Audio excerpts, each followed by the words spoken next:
한 번만 먹어도 간을 망치는 음식이 있다는 거 알고 계셨습니까? 더 놀라운 건 그 음식들이 대부분 우리가 건강식이라고 믿고 먹는 것들이라는 사실이에요. 혹시 요즘 이런 증상 있으신가요?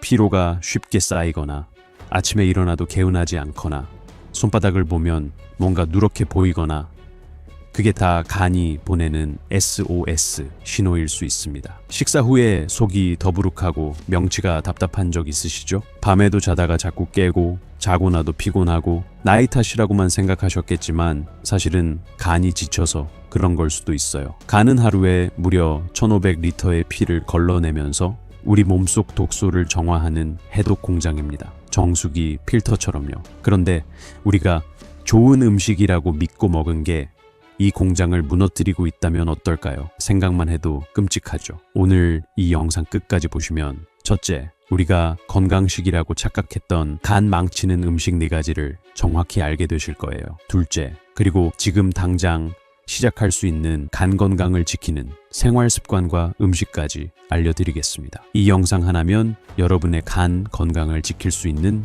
모든 정보를 얻으실 수 있습니다. 안녕하세요. 저는 20년 넘게 간 건강만 연구하고 수많은 환자분들과 함께 해온 김정훈입니다. 사실 저도 예전엔 좋은 음식이 몸을 살린다고 생각했어요. 의대에서도 그렇게 배웠고 처음엔 환자분들한테도 그렇게 말씀드렸죠. 그런데 환자들을 보면서 그 믿음이 완전히 깨졌습니다. 몇 해 전에 62세 여성 환자분이 오셨어요. 술도 전혀 안 드시고 담배도 안 피우시고 운동도 꾸준히 하시는 분이었어요.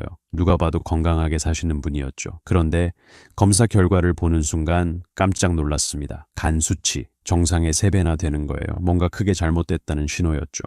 이분이 하루 식단을 말씀해 주시는데 정말 평범했어요. 아침엔 꿀물 한 잔이나 생강청을 타서 드시고 가끔은 가공두유에 시리얼을 말아 드시고요. 점심엔 잡곡밥에 나물 반찬, 견과류 한 줌, 누가 봐도 모범적인 건강식이었습니다. 건강 프로그램에 나오는 그대로 드시는 거였어요. 근데 문제가 뭐였는지 아십니까? 바로 그 음식들이 전부 간에 과부하를 주는 조합이었던 거예요. 당분이 많은 건강청, 인공향료가 섞인 가공두유, 그리고 오래된 견과류 속에 숨어있는 곰팡이 독소까지 결국 간이 이걸 다 해독하느라 완전히 지쳐버린 겁니다. 쉴 틈이 없었던 거죠. 그때 깨달았습니다. 몸에 좋은 음식이라는 말만큼 위험한 착각은 없다고요. 간은 우리가 먹은 모든 걸 해독하고 처리하는 장기예요. 그래서 좋다고 믿은 음식이 오히려 간에게는 가장 큰 짐이 될 수도 있습니다. 이게 바로 제가 오늘 이 영상을 찍게 된 이유예요. 여러분께 진실을 알려드리고 싶었어요.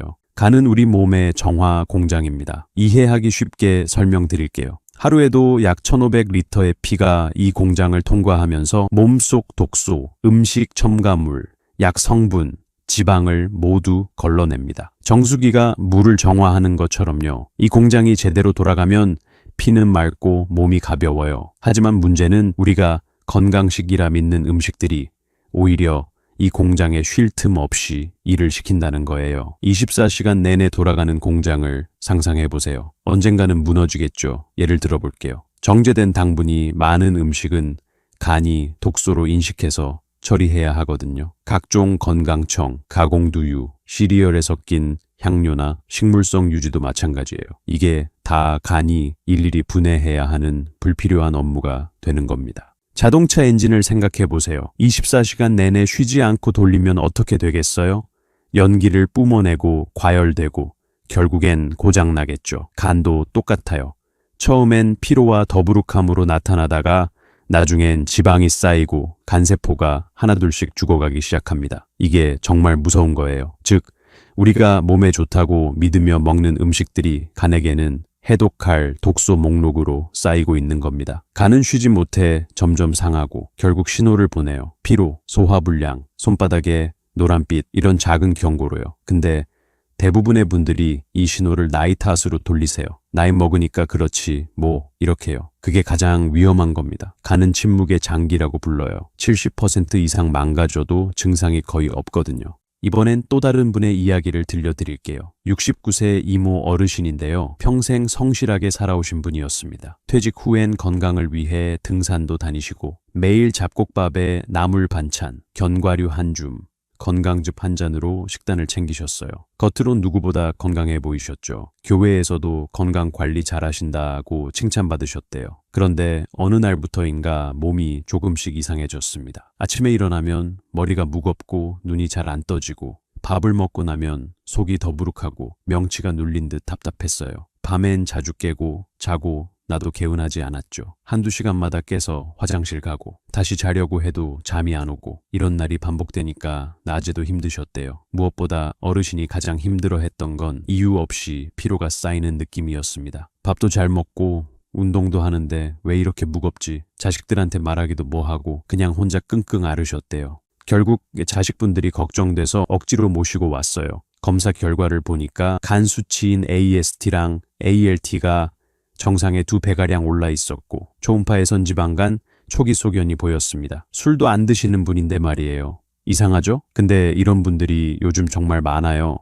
원인을 찾아보니까 바로 건강식의 과신이었습니다. 잡곡밥과 견과류는 분명 좋은 음식이에요. 그런데 오래된 곡류 속 곰팡이, 독소, 견과류에 산패된 지방, 그리고 매일 마시던 건강즙의 당분이 간을 쉬지 못하게 만들었던 거예요. 어르신은 이렇게 말씀하셨어요. 나는 몸에 좋은 것만 먹었다고 생각했는데 그게 내 몸을 지치게 했다는 게 믿기지가 않는다고요. 정말 안타까웠죠. 간은 좋은 음식을 원하는 게 아니에요. 쉬어갈 틈을 원하는 장기입니다. 이게 핵심이에요. 잠깐만요. 여기서 중요한 말씀 하나 드릴게요. 지금부터 말씀드릴 이 음식, 오늘 아침에도 드신 분이 절반이 넘을 겁니다. 저도 예전엔 매일 먹었어요. 몸에 좋다고 믿고 매일 챙겨 드시지만 간 입장에서는 밤새 과로하게 만드는 음식이거든요. 어떤 음식인지 듣고 나면 아마 깜짝 놀라실 거예요. 절대 놓치지 마시고 끝까지 들어보세요. 이거 모르고 계속 드시면 정말 위험해요.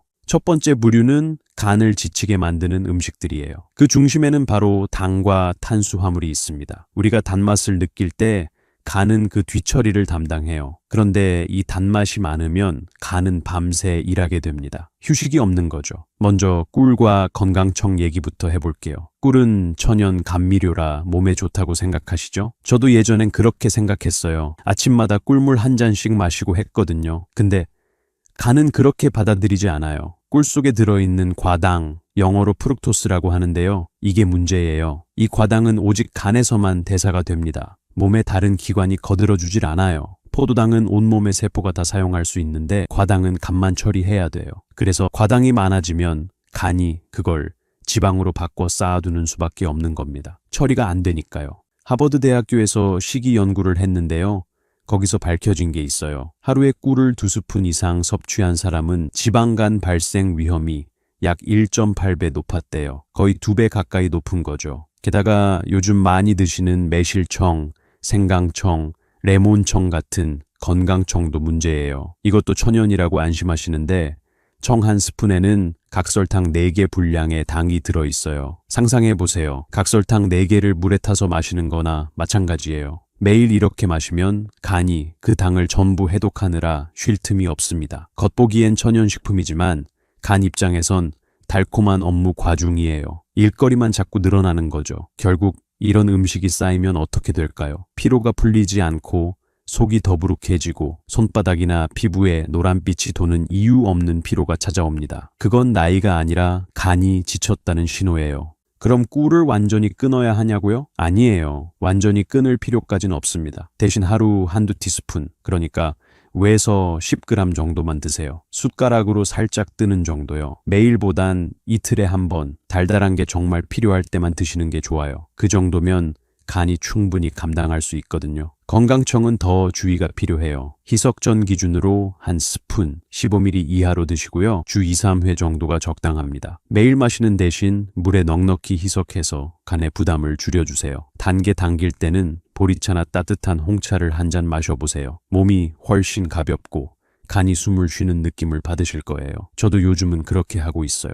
이제 두 번째 음식 얘기해 볼게요. 아침에 두유 한 잔, 시리얼 한 그릇, 건강식으로 알고 계시죠? 근데 두유 한 팩 뒷면을 유심히 보신 적 있으세요? 대부분의 분들이 앞면만 보고 구매하세요. 100% 국산 콩, 검은 콩, 17곡 이런 문구만 믿고요. 그런데 뒷면 작은 글씨를 보시면 이렇게 적혀 있어요. 올리고당, 설탕, 합성 향료, 식물성 유지, 사실상 달콤한 음료나 마찬가지예요. 시중 두유의 약 70%가 가당 제품이에요. 단기 들어간 거죠. 한 팩만 마셔도 각설탕 4~5개 분량의 당이 들어 있습니다. 결국 간은 그 당을 해독하느라 밤새 야근을 하게 돼요. 시리얼도 마찬가지예요. 고소하고 건강해 보이지만 대부분 정제 탄수화물 덩어리거든요. 과당 시럽, 미숫가루, 설탕, 포화지방이 한데 섞여 있어요. 미국 하버드대 공중보건대학에서 2021년에 연구를 했는데요. 시리얼, 음료, 가당 두유처럼 정제당이 많은 식품을 자주 섭취하는 사람은 그렇지 않은 사람보다 지방간 발생률이 유의미하게 높았대요. 아침 한 그릇이 간에는 달콤한 폭탄이 되는 셈이죠. 좋다고 먹는 게 오히려 독이 되는 거예요. 그럼 아침에 뭘 먹어야 하느냐고요? 복잡하게 생각하실 필요 없어요. 먼저 두유를 고를 땐 앞면이 아니라 뒷면, 원재료명을 보세요. 거기에 설탕, 올리고당, 그리고 읽기도 어려운 단어들이 보인다면 그건 건강식이 아니에요. 반대로 콩 100%, 무가당, 물, 대두 외에 첨가물 없음이라면 좋은 선택입니다. 이런 제품을 고르세요. 두유가 불안하다면 집에서 삶은 콩을 갈아 만든 콩물도 좋아요. 귀찮다면 무가당 두유에 들깨가루 1스푼, 삶은 달걀 반쪽만 곁들이세요. 단백질과 지방이 함께 들어가면 혈당이 천천히 올라서 간의 부담이 훨씬 줄어들거든요. 이게 포인트예요. 시리얼 대신엔 귀리나 보리, 현미밥을 활용해 보세요. 식이섬유가 풍부해서 당 흡수를 늦춰줘요. 간이 천천히 일할 수 있게 되는 거죠. 그리고 꼭 기억하세요. 아침은 단백질과 식이섬유, 거기에 수분이 조합되어야 간이 쉬고 혈당도 안정됩니다. 예를 들면 이렇게 드시면 돼요. 귀리죽 한 그릇과 무가당 두유 한 잔에 삶은 달걀 하나. 이 정도면 간이 편안하고 오전 내내 피로가 덜해요. 결국 당과 정제 탄수화물이 많은 음식은 간을 직접 도구로 공격하지는 않아요. 하지만 더 무서운 건 이 음식들이 간 속에 조용히 지방을 쌓아 올린다는 점이에요. 하버드대 연구에서도 밝혀졌듯이 과당과 흰밀가루 같은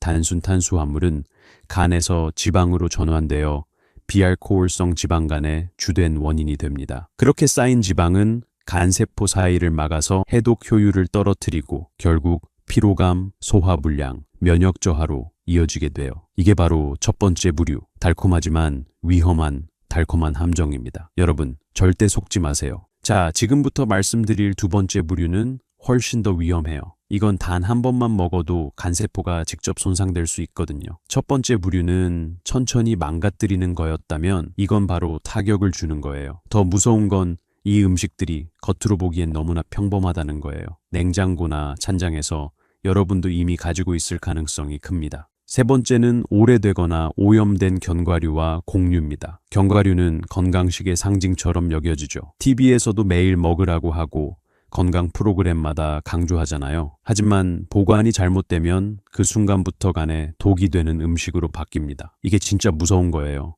오래되거나 습기에 노출된 견과류나 곡류에는 곰팡이가 자라면서 아플라톡신이라는 독소가 생겨요. 이 물질이 얼마나 위험한지 아세요? 세계보건기구, 그러니까 WHO랑 국제암연구소에서 지정한 1급 발암물질이에요. 담배, 석면이랑 같은 등급이에요. 그만큼 위험하다는 거죠. 특히 실온에서 장기간 보관된 땅콩, 아몬드, 호두, 현미, 밀가루, 콩류가루 같은 데서 잘 발생해요. 한번 오염되면 100도 이상으로 가열해도 완전히 사라지지 않아요. 아플라톡신은 간세포 DNA에 직접 결합해서 간염, 지방간, 간경변을 거쳐 간암으로 발전할 수 있어요. 세계보건기구 통계에 따르면 해마다 약 25%의 곡류가 아플라톡신에 오염되어 버려진대요. 이게 바로 한 번만 먹어도 간세포를 파괴할 수 있다는 이유예요. 과장이 아니에요. 그럼 어떻게 해야 할까요? 먼저 견과류는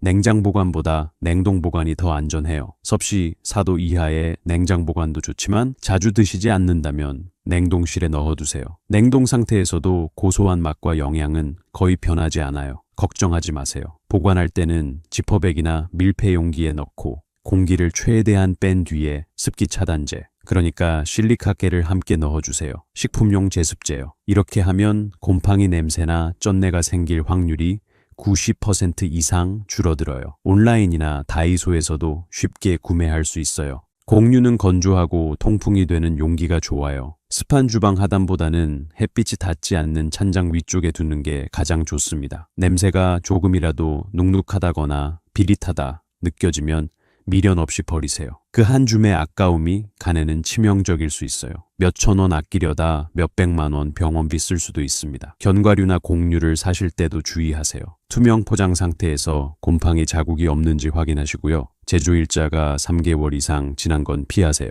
무방부제, 무첨가 표시가 있는지도 확인하시고요. 특히 볶음 견과 제품은 겉은 고소해도 내부 곰팡이가 숨어 있을 수 있으니까 밀폐 포장된 소용량 제품을 여러 번 사는 게 훨씬 안전해요. 이제 마지막으로 말씀드릴 건 겉으론 몸에 좋아 보이지만 간에는 독이 되는 건강식품이에요. 먼저 고용량 비타민 A부터 말씀드릴게요. 비타민 A는 간에서 대사되기 때문에 과하게 섭취하면 간세포가 피로해지고 심한 경우 간세포 괴사까지 일어날 수 있어요. 실제로 미국 국립보건원에 따르면 비타민 A를 하루만 IU 이상 장기 복용할 경우 간 손상과 골밀도 감소 위험이 높아진다고 합니다. 비타민이 몸에 좋다고 해서 많이 먹으면 더 좋을 거라고 생각하시는데 그게 아니에요. 특히 지용성 비타민은 몸에 쌓이거든요. 조심하셔야 돼요.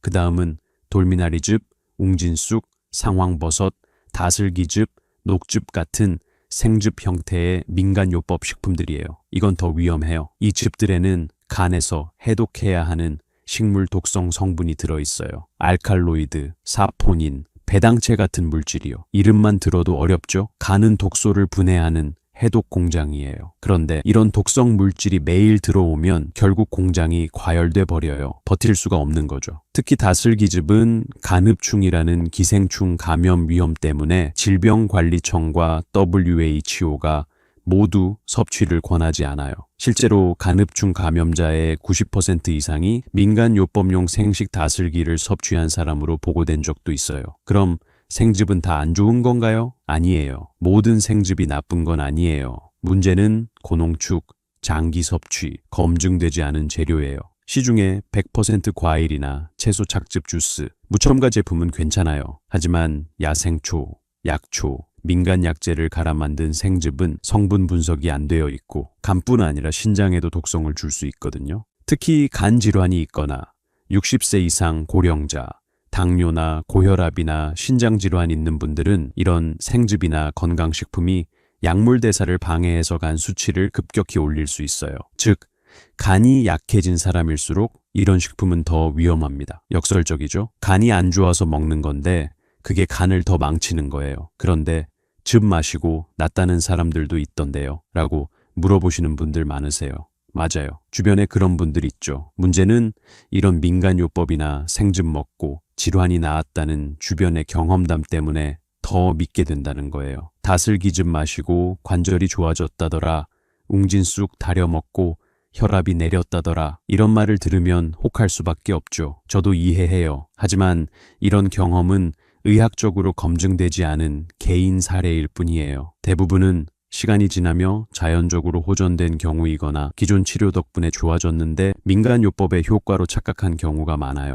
이걸 근거로 믿고 먹는 게 가장 위험합니다. 무엇보다 무서운 건 이런 이야기를 듣고 필요한 치료를 미루는 일이에요. 그 사이 병은 조용히 진행돼요. 간은 침묵의 장기라서 70% 이상 손상돼도 증상이 거의 없다고 말씀드렸죠. 괜찮다 하는 착각이 결국 간을 더 망가뜨리는 겁니다. 새로운 건강식품이나 생즙을 드시기 전엔 꼭 성분표와 인증 마크를 확인하세요. 간 수치, 그러니까 AST나 ALT가 높거나 피로감이 잦은 분이라면 전문가 상담 후에 드시는 게 안전해요. 비타민류는 다음 기준만 기억하세요. 비타민 A랑 D는 하루 5,000 IU 이하로 드시고요. 비타민 E랑 K는 지용성이라 과량 섭취하지 마세요. 비타민 C랑 B군은 수용성이라 비교적 안전해요. 이 원칙만 지켜도 대부분의 간 손상은 예방할 수 있습니다. 이 두 번째 부류는 단순한 피로가 아니에요. 간세포가 직접 손상되고 타들어가는 수준의 독성 작용을 일으킵니다. 그래서 한 번만 먹어도 간을 망친다는 말, 그게 결코 과장이 아니에요. 간은 우리가 먹은 모든 걸 해독하지만 이런 독성 물질 앞에서는 스스로를 깎아내며 버티는 장기가 돼요. 그 결과 간세포가 하나둘 무너지면 해독력도 면역력도 함께 떨어집니다. 즉, 피곤하다로 끝나는 게 아니라 몸 전체의 균형이 무너지는 출발점이 되는 거죠. 정말 무섭죠? 이제 어떤 음식이 간을 해치는지 아셨죠? 그럼 반대로 간을 회복시키는데 꼭 필요한 기본 습관 3가지를 말씀드릴게요. 첫 번째는 충분한 숙면이에요. 간은 우리가 자는 동안 회복돼요. 밤 11시에서 새벽 3시. 이 시간은 간이 해독 효소를 재생하는 황금 시간대예요. 이때 자지 않으면 간세포가 쉴 틈이 없어요. 그런데 단순히 일찍 자라보다 더 중요한 게 있어요. 바로 간과 뇌의 파동을 맞추는 수면 루틴이에요. 지금부터 잘 알려지지 않은 숙면 방법 3가지 알려드릴게요. 첫 번째는 호흡 478법칙이에요. 미국 하버드의대 수면의학과 연구에 따르면 4초 들이마시고 7초 숨 참은 뒤 8초 내쉬는 호흡을 4회 반복하면 간의 혈류량이 12% 증가하고 수면 유도 호르몬인 멜라토닌이 자연 분비됩니다. 즉, 간에 산소를 더 보내면서 자연 수면제 역할을 하는 거예요. 눈을 감고 4초 들이마시고 7초 멈추고 8초 내쉬는 거예요. 단 1분이면 간이 쉴 준비를 합니다. 두 번째는 왼쪽으로 누워 자기예요. 하버드 메디컬 스쿨의 임상 실험 결과 왼쪽으로 누워 자면 간이랑 위랑 장 순환이 원활해지고 간 해독 효소 수치가 약 15% 높게 유지되었어요. 반대로 오른쪽으로 자면 위산 역류가 증가하고 간 혈류가 줄어들어서 피로 회복이 더딘 것으로 나타났어요. 왼쪽으로 살짝 기대듯 누워서 자면 간이 가장 편하게 숨을 쉴 수 있어요. 세 번째는 잠들기 90분 전 미지근한 족욕기예요. 일본 국립도쿄의학대학 연구에서는 40도 정도의 미지근한 물에 발을 15분 담그면 심박수가 안정되고 천이 0.3도 상승하며 간 혈류량이 20% 이상 증가하는 것으로 보고됐어요. 이건 단순한 수면 유도법이 아니라 간의 해독 회로를 켜주는 전신 이완 반응이에요. 굵은 소금이나 천일염 한 스푼을 풀어서 족욕해보세요. 간이 오늘은 좀 쉴 수 있겠구나 하고 신호를 받아요. 정리하자면 간이 회복하는 시간은 자는 시간이 아니에요. 숨을 고르는 시간이에요. 숨을 깊이 쉬고 왼쪽으로 눕고 족욕으로 몸을 데워주는 이 3가지 습관만으로도 간 효소 수치를 안정시키고 피로의 70%는 회복돼요. 두 번째는 단백질 섭취 균형입니다. 간은 단백질로 만들어져요. 그런데 너무 많이 먹으면 남은 단백질이 간에서 지방으로 전환되죠. 그래서 얼마나 보다 어떤 단백질을 먹느냐가 더 중요해요. 간에 도움되는 단백질 3가지 알려드릴게요. 첫째는 등푸른 생선 단백질이에요.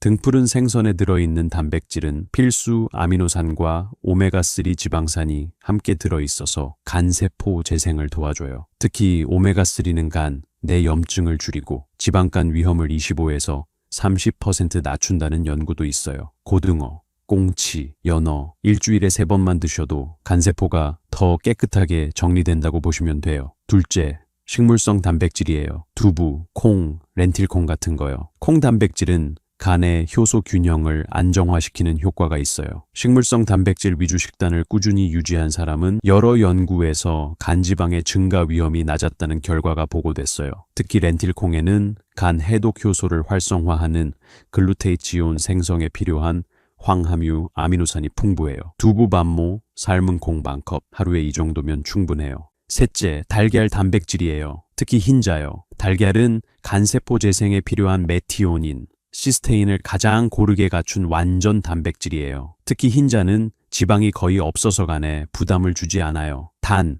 노른자는 하루 1개 이하가 좋아요. 콜레스테롤이 높아서 지방간이 있는 분은 흰자 2-3개만 섞어 드셔도 충분해요. 하루 단백질 목표는 체중 1kg당 1g이에요. 즉, 60kg이면 하루 60g 정도예요. 하지만 한 끼에 몰아 먹으면 간이 그걸 처리하느라 과로하죠. 그래서 아침, 점심, 저녁으로 나눠 드셔야 해요. 아침엔 달걀과 두유, 점심엔 생선이나 두부 반모, 저녁엔 콩이나 렌틸콩 반컵 정도로 나누면 간은 쉬면서 일하는 패턴으로 회복할 수 있어요. 간은 고기보다 생선, 두부, 달걀, 흰자를 더 좋아해요. 기름진 단백질보다 깨끗한 단백질을 자주 나누어 먹는 것, 그게 진짜 간 회복의 핵심입니다. 세 번째는 아침 공복에 오일 1스푼 습관입니다. 담즙은 간이 직접 만들어내는 청소액이에요. 이 담즙이 잘 흘러야 지방이 분해되고 몸속의 노폐물도 원활히 배출돼요. 왜 아침 공복인지 아세요? 밤새 가는 해독 작업을 하면서 담즙을 만들어내요. 그런데 아침에 음식을 먹기 전 소량의 지방이 들어오면 담낭이 펌프 작용을 하면서 밤새 쌓인 담즙을 밀어내기 시작해요. 이게 바로 간을 깨우는 첫 신호예요. 실제로 2019년 간과 소화기 분야의 국제의학 논문집에 실린 연구에서는 소량의 지방, 약 10g을 아침 공복에 섭취했을 때 담즙 배출량이 하루 중 가장 활발해진다고 보고했어요. 즉, 아침에 한 스푼은 간이 오늘 하루 해독 작업을 시작하라는 알람과 같아요. 어떻게 먹는 게 좋을까요? 엑스트라 버진 올리브 오일이나 들기름을 밥숟가락으로 한 숟가락 정도 또는 티스푼으로 2스푼 정도인 약 10mg를 공복에 천천히 삼키듯 드세요. 너무 많으면 속이 더부룩할 수 있으니까 처음엔 티스푼 한 스푼, 약 반 숟가락부터 시작해서 몸이 괜찮으면 점점 늘리세요. 밥숟가락으로 한 숟갈의 오일에 레몬즙을 2~3방울 섞어 마시면 레몬산이 담즙 분비를 조금 더 자극해서 노폐물 배출을 도와요. 레몬즙은 생레몬을 직접 짜거나 100% 착즙 레몬액, 첨가물 없는 걸 사용하셔야 돼요. 기름의 비릿한 맛이 부담스럽다면 미지근한 물 반 컵에 섞어 마셔도 돼요. 흡수율은 거의 동일해요. 단, 주의하셔야 할 분들도 있어요. 담낭 결석, 그러니까 쓸개돌이 있는 분은 기름이 담즙 분비를 자극하면서 돌이 움직일 수 있어요. 심한 위염이나 역류성 식도염 환자는 기름이 위산 분비를 자극해서 속쓰림을 악화시킬 수 있고요. 췌장염 병력자는 지방 소화가 제한되어 있으므로 반드시 의사와 상담 후 섭취하셔야 해요. 요약하자면 아침에 오일 한 스푼은 간에게 오늘 해독 시작 신호를 보내는 셈이에요. 단, 결석이나 위염이 있다면 무리하지 마세요. 몸의 반응을 가장 먼저 들어주는 게 진짜 건강의 시작입니다. 지금부터는 간을 지키는데 실제로 도움이 되는 최고의 음식들을 알려드릴게요. 첫 번째는 브로콜리와 양배추 같은 십자화과 채소예요. 이 채소들은 간이 스스로 독소를 해독할 수 있도록 도와주는 황성분이 풍부해요. 특히 브로콜리에는 설포라판이라는 성분이 들어있어서 간 안에 있는 해독 효소들을 깨워줘요. 쉽게 말하면 우리 몸에 청소부 효소가 졸고 있을 때 브로콜리가 일어나 하고 깨워주는 거예요. 양배추, 콜리플라워, 청경채, 케일, 무, 배추 같은 채소도 모두 같은 십자화과 식품이라 비슷한 효능을 내요. 하루에 한 줌, 약 70에서 100g 정도만 먹어도 충분해요. 브로콜리는 살짝 데치거나 들기름이나 올리브유에 가볍게 볶아서 드세요. 이렇게 하면 설포라판과 비타민 같은 영양소의 흡수율이 2배 가까이 올라가요. 양배추는 찜기에 살짝 쪄서 드시거나 샐러드로 생으로 드셔도 좋아요. 다만 너무 오래 삶으면 영양소가 줄어드니까 끓는 물에 1분 정도만 데치는 게 가장 좋아요. 브로콜리와 양배추는 간의 해독 효소를 깨우는 자연 비타민 약국이에요. 하루 한 줌씩만 꾸준히 드셔도 간이 훨씬 덜 피곤해집니다. 두 번째는 블랙커피입니다. 많은 분들이 커피는 간에 안 좋다고 생각하시는데 사실은 그 반대예요. 커피 속의 카페인과 폴리페놀, 클로로제닉산 성분은 간 혈류를 개선하고 간 세포가 손상되는 걸 막아줘요. 특히 세계보건기구에서 발표한 연구에 따르면 하루 2잔 이하의 블랙커피를 마신 사람은 간암 위험이 평균 40% 이상 낮았고 비알코올성 지방간 위험도 확 줄었대요. 단, 주의할 점도 있어요. 모든 커피가 좋은 건 아니에요. 커피콩을 너무 강하게 볶으면 아크릴아마이드라는 발암물질이 생길 수 있거든요. 그래서 연하게 볶은 원두, 라이트 로스트나 미디엄 로스트 정도의 원두가 더 안전해요. 또한 심장이 약하시거나 부정맥, 고혈압이 있는 분들은 카페인에 민감할 수 있으니까 하루 한 잔 이하로 줄이시는 게 좋아요. 위염이나 역류성 식도염이 있는 분도 공복에는 피해야 해요. 커피는 비타민 E가 풍부한 견과류, 특히 아몬드나 호두와 함께 드시면 간세포 산화 스트레스를 줄이는 데 도움이 돼요. 또한 아침 공복 커피 대신 식후 30분 이내에 블랙커피 한 잔이 담즙 분비를 도와 지방 소화를 더 쉽게 해줘요. 진한 블랙커피는 간을 깨우는 천연약이에요. 다만 심장이 약하거나 속이 예민한 분은 식후 한 잔, 그리고 라이트 로스트 원두로 드세요. 세 번째는 아보카도와 견과류 같은 건강한 지방식품이에요. 지방이라고 다 나쁜 건 아니에요. 좋은 지방은 오히려 간의 보호막을 단단하게 만들어줘요. 아보카도에는 불포화 지방산이 풍부해서 간 속에 쌓인 나쁜 지방을 줄이고 염증을 진정시키는 데 도움이 돼요. 또 견과류, 특히 아몬드나 호두에는 비타민 E가 많아서 간세포가 산화, 그러니까 녹쓰는 것처럼 상하는 현상을 막아줘요. 아침에 반쪽 아보카도, 점심이나 간식으로 한 줌, 약 25g 정도의 견과류를 드세요. 기름을 따로 첨가하지 않아도 이 안에 좋은 지방이 간에 필요한 영양을 채워줘요. 단, 견과류는 소금이나 설탕이 없는 생견과로 고르셔야 해요. 아보카도는 올리브유를 살짝 곁들이면 불포화 지방산 흡수율이 높아지고, 견과류는 블랙커피 한 잔과 함께 먹으면 비타민 E의 항산화 효과가 배가 돼요. 이 조합은 간뿐 아니라 혈관 건강에도 좋아요. 추가로 추천하는 간 회복 삼총사도 알려드릴게요. 첫째, 마늘이에요. 알리신이라는 성분이 간에서 독소를 해독하는 효소, 글루타티온을 활성화시켜요. 하루 한두 쪽 익혀서 드시면 속이 편해요. 둘째, 자몽이에요. 자몽 속 나린진, 나리겐닌 성분이 간에서 해독 효소를 높여주고 염증을 줄여줘요. 단, 약을 드시는 분은 의사와 상의가 필요해요. 특히 혈압약이나 콜레스테롤 약이요. 셋째, 강황, 커큐민이에요. 강황의 노란색 성분, 커큐민은 간세포 염증을 억제하고 담즙 분비를 촉진해요. 카레처럼 음식으로 드셔도 좋고, 흡수율을 높인 커큐민 건강기능식품, 피페린 함유 제품도 괜찮아요. 다만 위가 약한 분은 공복 섭취는 피하세요. 하루 한 줌의 견과류, 반쪽 아보카도, 거기에 마늘, 자몽, 강황까지 챙기면 간의 해독력과 염증 억제력이 동시에 올라갑니다. 자, 지금까지 긴 시간 함께 해주신 여러분 정말 고맙습니다. 조금 도움이 되셨을까요?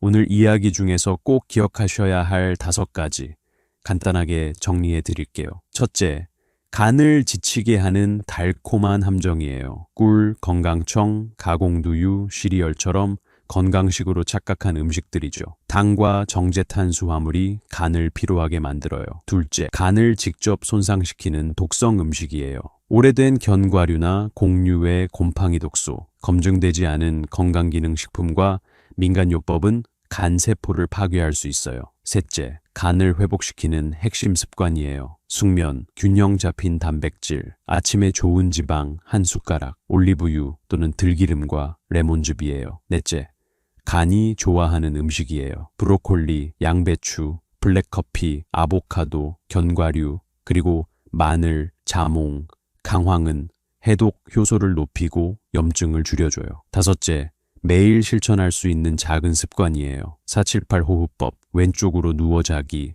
족욕, 그리고 단백질을 3끼로 나눠 먹기. 이거면 간이 회복될 수 있어요.